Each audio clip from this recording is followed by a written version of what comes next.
Καλημέρα σας. Καλή χρονιά σας ευχόμαστε. Είναι το πρώτο μας online για το 2024 για τα θέματα των διοικητικών θεμάτων.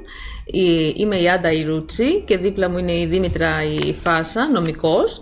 Και θα δούμε σήμερα τα θέματα περί εκλογής των Διοικητικών Συμβουλίων των νομικών προσώπων των Δήμων. Μετά τον 50-56, σήμερα γνωρίζουμε ποια νομικά πρόσωπα των Δήμων και κοινοφελείς επιχειρήσεις έχουν διατηρηθεί.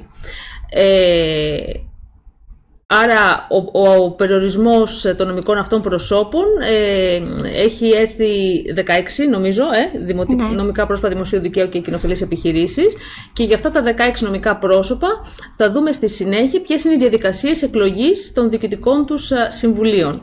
Επίσης θα δούμε και θέματα που αφορούν τις σχολικές επιτροπές, τα δημοτικά λιμενικά ταμεία, τις ΔΕΙΑ και κάποιες άλλες επιχειρήσεις των Δήμων.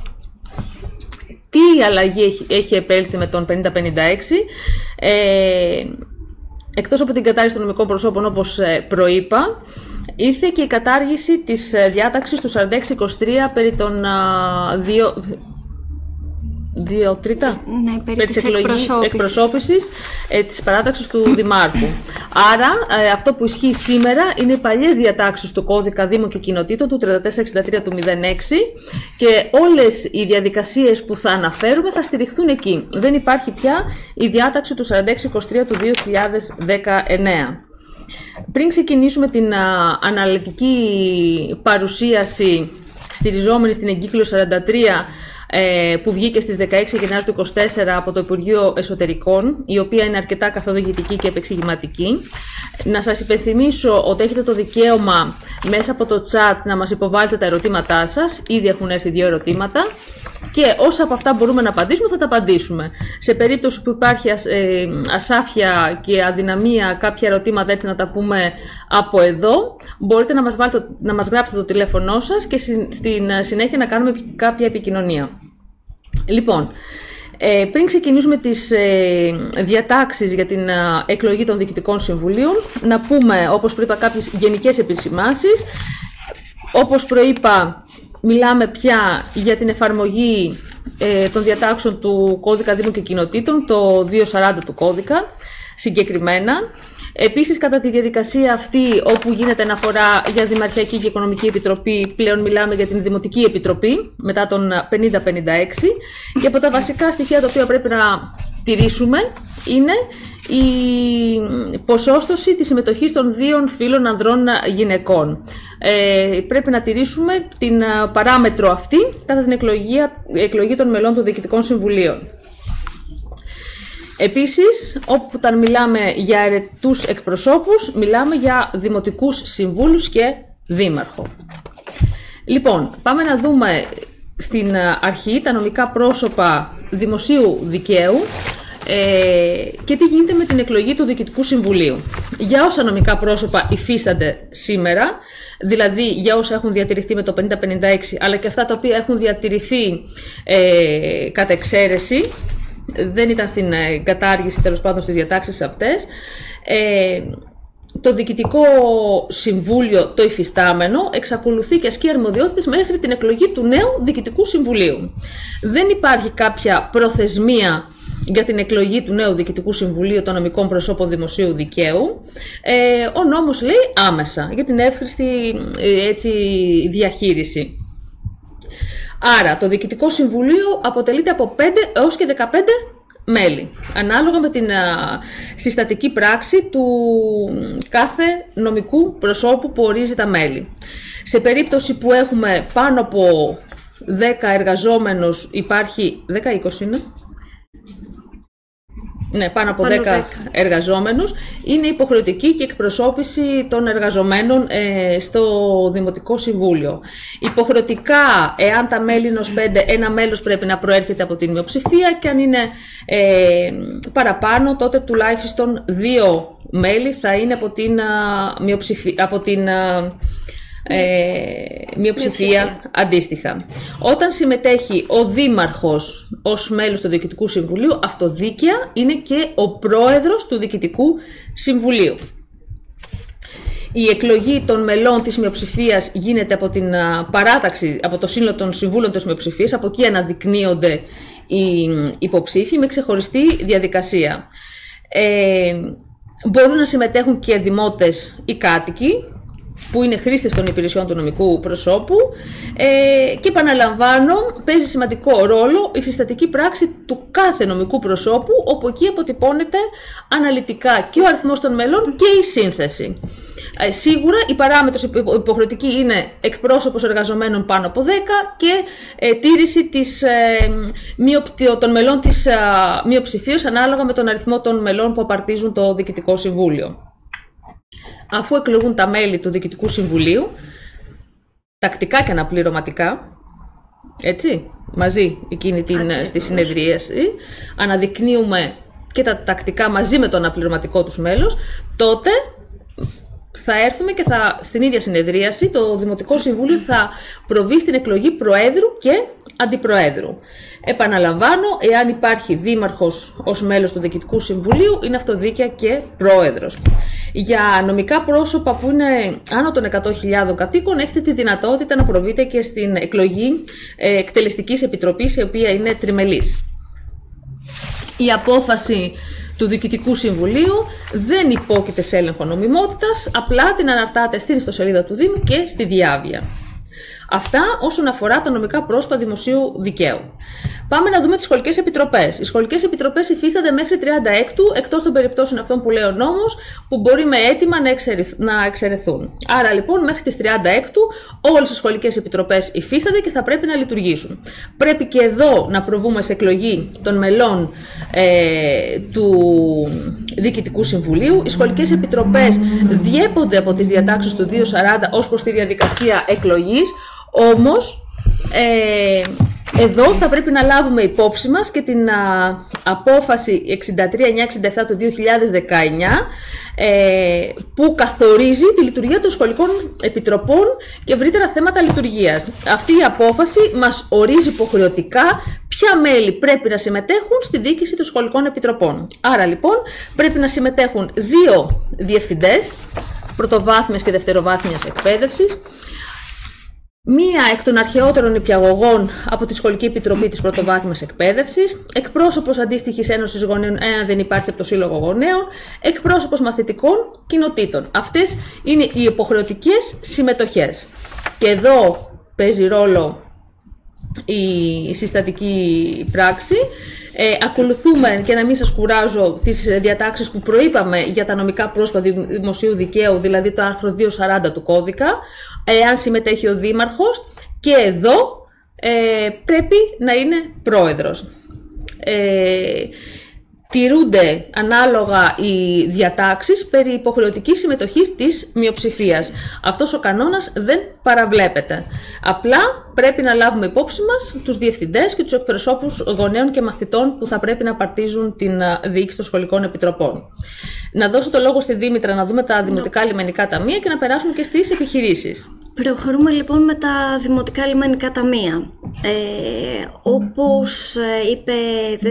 Όπως μάλλον είπε και η Άντα στην αρχή, ορισμένα νομικά πρόσωπα δημοσίου δικαίου εξαιρέθηκαν από την αυτοδίκαιη κατάργηση. Μεταξύ αυτών ήταν και τα δημοτικά λιμενικά ταμεία που δεν τα άγγιξε, να το πω έτσι, ο 5056 του 23. Τα δημοτικά λιμενικά ταμεία, να πούμε έτσι κάποια εισαγωγικά να το πω, ουσιαστικά είναι νομικά πρόσωπα δημοσίου δικαίου, τα οποία συστήνονται με προεδρικό διάταγμα και λειτουργούν με βάση τις διατάξεις 239 του Κώδικα Δήμων και Κοινοτήτων και του 244 αντίστοιχα του κώδικα. Πώς διοικούνται τα δημοτικά λιμενικά ταμεία? Τα δημοτικά λιμενικά ταμεία διοικούνται από διοικητικό συμβούλιο, τα μέλη του οποίου ορίζονται με απόφαση του οικείου Δημοτικού Συμβουλίου. Να πούμε εδώ ότι διαφοροποιείται, να το πω έτσι, ο αριθμός των μελών ανάλογα με το αν τα δημοτικά λιμενικά ταμεία εκτείνονται στη γεωγραφική περιοχή ενός ΟΤΑ ή περισσότερων. Έτσι λοιπόν, μιλάμε για 7μελή σύνθεση στην περίπτωση όπου το λιμενικό ταμείο λειτουργεί στα όρια, στη γεωγραφική περιοχή ευθύνης ενός μόνο ΟΤΑ. Μιλάμε για 9μελή διοικητικό συμβούλιο στην περίπτωση όπου η αρμοδιότητα, να το πω έτσι, η γεωγραφική εκτείνεται σε 2 ΟΤΑ, αντίστοιχα για 11 στην περίπτωση 3 ΟΤΑ και 15 στην περίπτωση όπου εμπλέκονται, να το πω έτσι, περισσότεροι από 3 ΟΤΑ. Πάμε λιγάκι να δούμε την περίπτωση του Δημοτικού Λιμενικού Ταμείου, το οποίο εκτείνεται στα όρια μίας γεωγραφικής περιοχής. Είπαμε και στην αρχή ότι μιλάμε για 7μελές διοικητικό συμβούλιο, στο οποίο ορίζεται, επειδή δεν το ανέφερα στην αρχή, υποχρεωτικά ως μέλος και ο λιμενάρχης, και ουσιαστικά εκλέγουμε τα μέλη του, τα μέλη αυτά, και στη συνέχεια ερχόμαστε κατά τις διατάξεις του άρθρου 240 να ορίσουμε τον πρόεδρο και τον αντιπρόεδρο του Δημοτικού Λιμενικού Ταμείου. Όπως είπε και η Άντα, σε περίπτωση που ο δήμαρχος οριστεί ως μέλος του Δημοτικού Λιμενικού Ταμείου, αυτός θα είναι και αυτοδικαίως ο πρόεδρος του Διοικητικού Συμβουλίου. Περαιτέρω, για την περίπτωση των Δημοτικών Λιμενικών Ταμείων με διαδημοτικό χαρακτήρα, όπως είπαμε, διαφοροποιείται η σύνθεση του Διοικητικού Συμβουλίου ως προς τον αριθμό. Άρα, καλύτερα να μην χρησιμοποιώ την έννοια η σύνθεση. Μιλάμε για διαφορετικό αριθμό που απαρτίζει έτσι τα επιμέρους διοικητικά συμβούλια. Εδώ τι μας απασχολεί? Μας απασχολεί να βρούμε τον αριθμό, να το πω έτσι, των ερωταίων εκπροσώπων του κάθε ενός ΟΤΑ. Ο νόμος μας δίνει τον τύπο, τη διαδικασία προκειμένου να το προσδιορίσουμε, και τι μας λέει? Ανάλογα με τον αριθμό που αποτελείται το κάθε διοικητικό συμβούλιο, 9, 11 ή 15, και ανάλογα με τον αριθμό των μελών ΟΤΑ, να το πω έτσι, που συμμετέχουν, ουσιαστικά ερχόμαστε και διαιρούμε αριθμό μελών Διοικητικού Συμβουλίου με τον αριθμό των ΟΤΑ που συμμετέχουν. Και στη συνέχεια από αυτή τη διαίρεση κρατάμε το ακέραιο πηλίκο. Τι γίνεται σε περίπτωση κατά την οποία προκύπτει υπόλοιπο προσυμπλήρωση? Έχουμε πάντα παρένθεση ότι μέλος είναι και ο λιμενάρχης. Σε περίπτωση λοιπόν που προκύπτει υπόλοιπο προσυμπλήρωση του αριθμού των μελών του Διοικητικού Συμβουλίου, οι αντίστοιχες θέσεις κατανέμονται αναμία στους ΟΤΑ που συμμετέχουν με το μεγαλύτερο πληθυσμό. Άρα ουσιαστικά θα την πάρει αυτός που έχει το μεγαλύτερο αριθμό. Σε περίπτωση όμως που προκύπτει αριθμός μεγαλύτερος των μελών του Διοικητικού Συμβουλίου, ουσιαστικά θα έρθουμε να αφαιρέσουμε εκπροσώπους πρώτα, γιατί δεν ξέρουμε αν πρέπει να δούμε πόσοι είναι περισσότεροι, από τους πληθυσμιακά μικρότερους ΟΤΑ του νησιού στο οποίο με συγχωρείτε, μίλησα για νησί. Θα αφαιρέσουμε εκπροσώπους των πληθυσμιακά μικρότερων ΟΤΑ και σε περίπτωση νησιών αφαιρούμε κατά πρώτον εκπροσώπους των πληθυσμιακά μικρότερων ΟΤΑ του νησιού στο οποίο βρίσκεται η έδρα του Δημοτικού Λιμενικού Ταμείου. Να προσέξουμε στην περίπτωση, να το πω έτσι, των διαδημοτικών λιμενικών ταμείων, ότι ο πρόεδρος και τα μη αιρετά μέλη ορίζονται με απόφαση του Δημοτικού Συμβουλίου της έδρας του νομικού προσώπου. Και αντίστοιχα ο αντιπρόεδρος θα έρθει να αναδειχθεί αφού του έχουμε ορίσει τα μέλη του Διοικητικού Συμβουλίου, θα έρθει να ορίσει τον αντιπρόεδρο το Δημοτικό Συμβούλιο της έδρας του Λιμενικού Ταμείου. Να πω εδώ έτσι λίγο για να μας είναι χρήσιμο και για μετά. ότι οι πράξεις ορισμού προέδρων των Δημοτικών Λιμενικών Ταμείων και αντιπροέδρων δημοσιεύονται στο πρόγραμμα Διάβια προκειμένου να αποκτήσουν νόμιμη υπόσταση. Και αντίστοιχα οι πράξεις όλες ορισμού προέδρων και αντιπροέδρων στα νομικά πρόσωπα δημοσίου δικαίου. Αυτά λοιπόν για τα Δημοτικά Λιμενικά Ταμεία. Και τώρα να περάσουμε στις επιχειρήσεις, να το πω έτσι τονωτά, στις δημοτικές κοινοφελείς επιχειρήσεις. Θα ξεκινήσουμε με τις δημοτικές κοινοφελείς επιχειρήσεις. Κάποιες διατηρήθηκαν με την σχετική υπουργική απόφαση. Και κάποιες εξαιρούνταν ήδη από το 50-56, ουσιαστικά οι κοινοφελείς επιχειρήσεις στις οποίες λειτουργούν τα δημοτικά περιφερειακά θέατρα. Και εκεί για να δούμε πώς θα πάμε να ορίσουμε το σχετικό διοικητικό συμβούλιο, ερχόμαστε στις διατάξεις του 3463 του 06, οι οποίες τι μας ορίζουν ότι το διοικητικό συμβούλιο μπορεί να αποτελείται από 7 έως 11 μέλη. Η θητεία των μελών του Διοικητικού Συμβουλίου μιας κοινοφελούς επιχείρησης ακολουθεί τη θητεία του Δημοτικού Συμβουλίου, εκτός αν από τη συστατική πράξη προκύπτει κάτι διαφορετικό.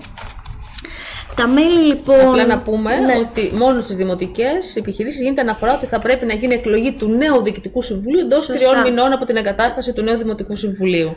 Ενώ στα νομικά δεν υπάρχει αυτή η ενδεικτική προθεσμία, εδώ ο νομοθέτης αναφέρει μέσα σε 3 μήνες. Ακριβώς.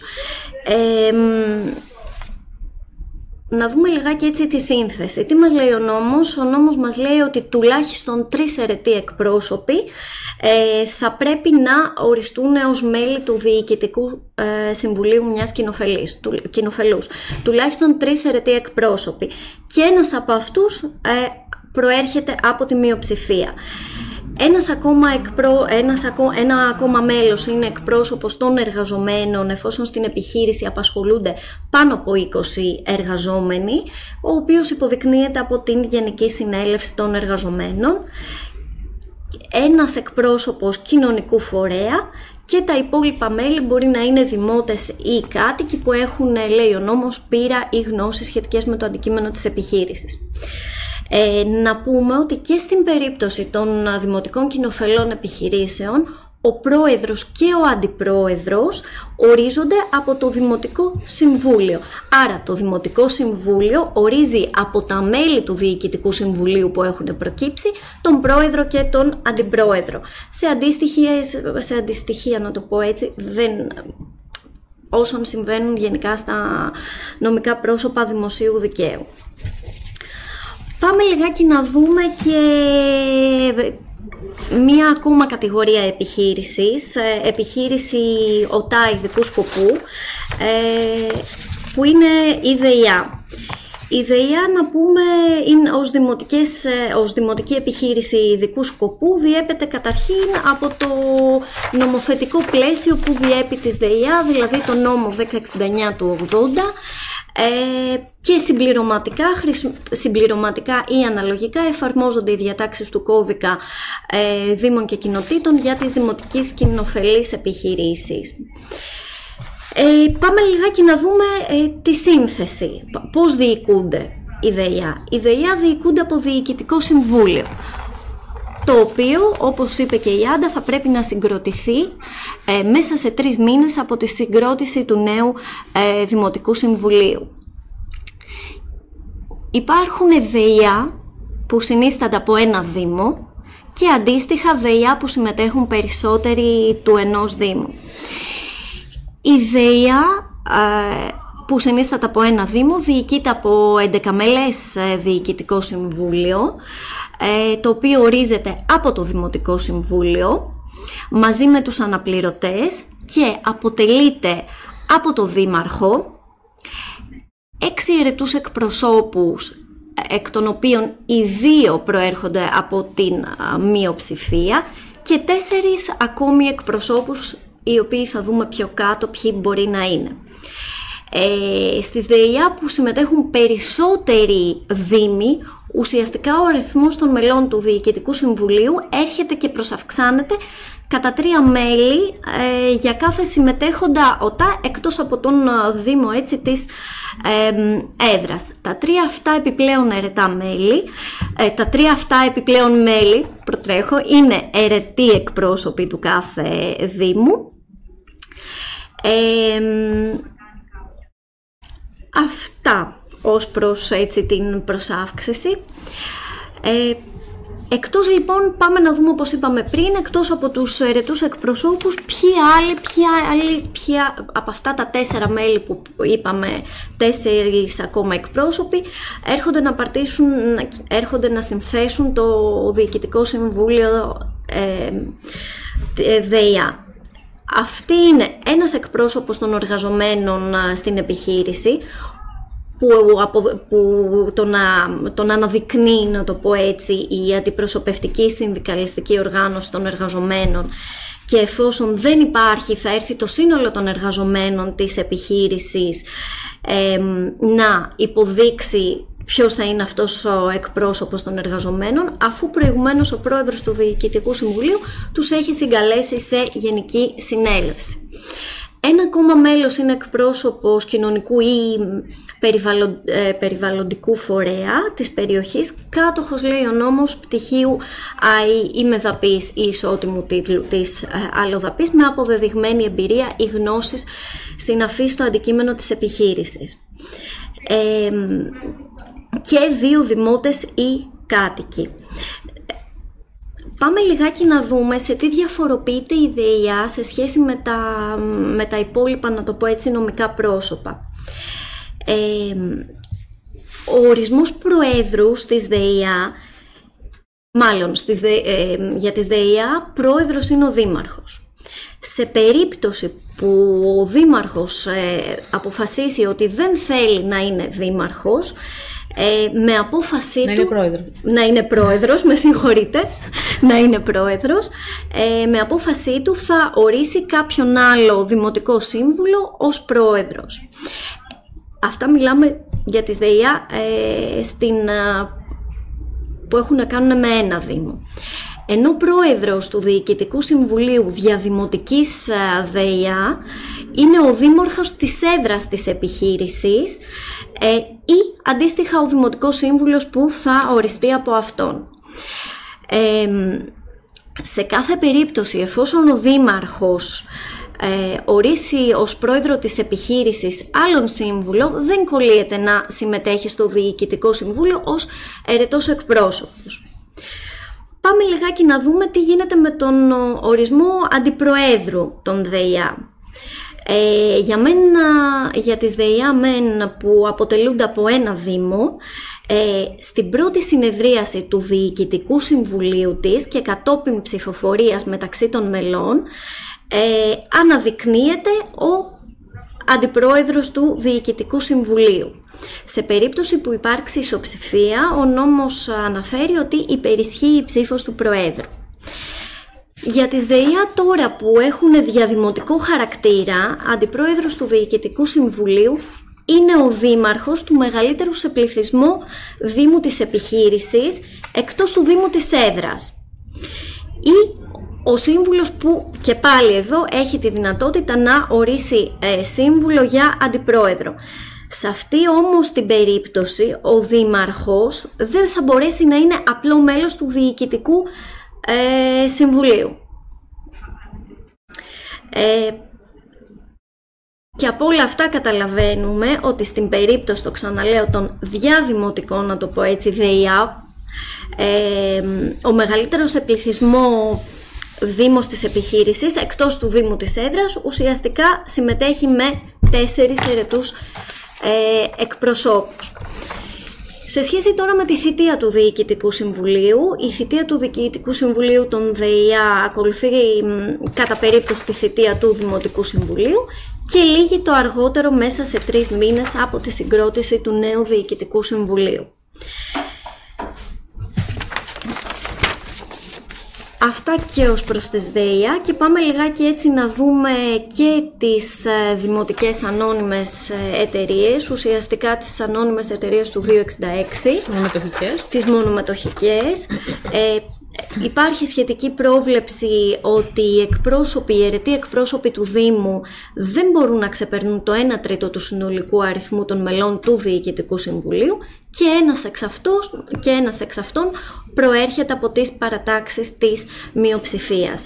Αυτό έτσι πάρα πολύ γενικά, επιγραμματικά. Απλά να αναφέρουμε, γιατί ξέχασα να το πούμε και στις δημοτικές, ότι δεν μπορεί μέλος του Διοικητικού Συμβουλίου να είναι διευθυντής της επιχείρησης. Ακριβώς. Και στην κοινοφελή επιχείρηση, και αυτό το αναφέρουμε γιατί κατά τη διαδικασία εκλογής θα πρέπει να το γνωρίζετε, ότι δεν μπορεί να είναι διευθυντής της επιχείρησης μέλος του Διοικητικού Συμβουλίου. Και το ίδιο ισχύει και για τις μονομετοχικές. Ακριβώς. Ούτε διευθύνων σύμβουλος, ούτε γενικός διευθυντής.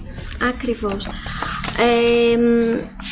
Αυτά έτσι επιγραμματικά σε σχέση με τα νομικά πρόσωπα που αναλύσαμε. Δεν ξέρω, να δούμε... Να πάμε και στους αναπτυξιακούς, να τελειώσουμε μετά, να το δούμε συνολικά. Ναι. Είχαμε αρκετά ερωτήματα για τους αναπτυξιακούς οργανισμούς των ΟΤΑ, οπότε να δούμε και αυτό και μετά να δούμε την σύνθεση των ερωτημάτων. Οι αναπτυξιακοί οργανισμοί ουσιαστικά είναι οι οργανισμοί, οι ΑΟΤΑ όπως λέμε, που συστήθηκαν, προβλέφθηκε η σύστασή τους με τον νόμο 4674 του 20. Ως προς τη διοίκησή τους διοικούνται από Διοικητικό Συμβούλιο, από το Διοικητικό Συμβούλιο, το οποίο εκλέγεται από τη Γενική Συνέλευση των Μετόχων κατά τις διατάξεις του 4548 του 18 του νόμου περί ανωνύμων. Δεν υπάρχει σχετική πρόβλεψη περί εκπροσώπησης μειοψηφίας, πλειοψηφίας, όπως αντίστοιχα συμβαίνει στα υπόλοιπα νομικά πρόσωπα των ΟΤΑ. Να πούμε ότι ο Διευθύνων Σύμβουλος σε μια τέτοια εταιρεία και τα εκτελεστικά μέλη του Διοικητικού Συμβουλίου, όπως αυτά ορίζονται στο σχετικό καταστατικό, δεν μπορούν να είναι αιρετοί εκπρόσωποι των δημοτικών ή περιφερειακών συμβουλίων των μετόχων ΟΤΑ. Δεν νομίζω να έχω να προσθέσω κάτι άλλο. Ωραία. Επαναλαμβάνω ότι έχει βγει η εγκύκλος 43, 16 Γενάρη 24 που μας ορίζει όλα αυτά τα θέματα, και μέσα θα δείτε και σε περίπτωση που έχετε συμμετοχή σε κάποιους συνδέσμους ή φώτους αναλυτικά, τι διαδικασίες και για αυτά και για τα ιδρύματα. Εμείς επιλέξαμε σήμερα να σταθούμε στις κατηγορίες αυτών των νομικών προσώπων που ευρύτερα αφορούν όλους τους δήμους και με βάση τα ερωτήματα τα οποία έτσι έρχονται στο site και επεξεργαζόμαστε τι είναι αυτό που σας απασχολεί περισσότερο. Να δούμε κάποια ερωτήματα και συνεχίζουμε. Από το Δήμο Σύφνου θα σας παρακαλούσαμε για την εξής διευκρίνηση. Στα διαδημοτικά λιμενικά ταμεία με συμμετοχή 2 ΟΤΑ, η σύνθεση του ΔΣ είναι 5 μέλη από τον ΟΤΑ της έδρας και 3 από το μικρότερο ΟΤΑ και λιμενάρχης, ή μήπως 4 και 4 και 1. Είπαμε πριν ότι υπάρχει ένας μαθηματικός τύπος και πρακτικά εδώ μαθηματικός τύπος πώς αναλύεται. Προφανώς τα μέλη είναι 9. 9, αν είναι 2, ναι. Ωραία, άρα έχουμε 9 δια 2, 4,5 στον έναν, 4,5 στον άλλον. Έχουμε όμως έναν λιμενάρχη, άρα τι απομένει? 4 και 4. Ναι, γιατί κρατάμε, ουσιαστικά μας το λέει και η διάταξη, το ακέραιο πηλίκο. Ακριβώς. Δεν χρησιμοποιούμε το μισό. 4 συν 4 συν 1 ο λιμενάρχης έρχεται να μας βγάλει τον αριθμό 9. Άρα λοιπόν αυτή είναι η σωστή απάντηση, 4 συν 4 συν 1. Από το Δημοτικό Λιμενικό Ταμείο Θήρας, στην περίπτωση που το νομικό πρόσωπο λειτουργεί στην περιφέρεια δημοτικής κοινότητας, ένα μέλος προτείνεται από το Οικείο Συμβούλιο. Προφανώς αναφέρεστε στη διάταξη αυτή που μιλάει για τα νομικά πρόσωπα στο 240. Δεν βλέπω για τα λιμενικά ταμεία να γίνεται έτσι η σχετική αναφορά. Υποχρεωτικά. Ναι, περί αυτής της υποχρέωσης.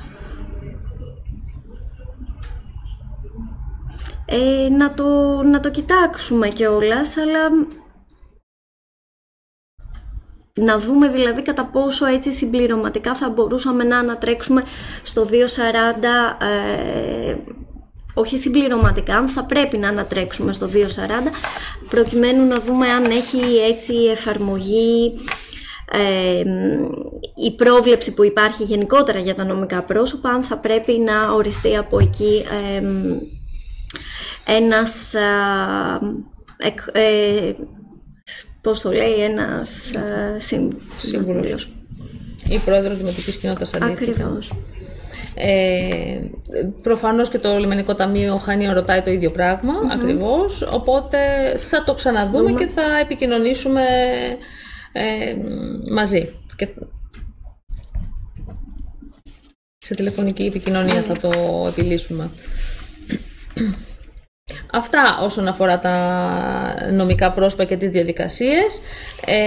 Δεν είναι πολλά τα νομικά πρόσωπα, οπότε καταλαβαίνουμε ότι τα νομικά πρόσωπα δημοσίου δικαίου και κοινοφελής, που ήταν το μεγαλύτερο, που είχαν το μεγαλύτερο όγκο διαδικασιών και εκλογής, σήμερα έχουν περιοριστεί σε ένα ελάχιστο αριθμό. Σε περίπτωση που έχετε ερωτήματα που αφορούν εξειδικευμένες περιπτώσεις, υπενθυμίζω τη δυνατότητα να μας στέλνετε τα ερωτήματά σας μέσω του site και είμαστε στη διάθεσή σας για να σας εξυπηρετήσουμε. Σας ευχαριστούμε πολύ. Σας ευχαριστούμε. Καλή συνέχεια. Καλή συνέχεια σε όλους.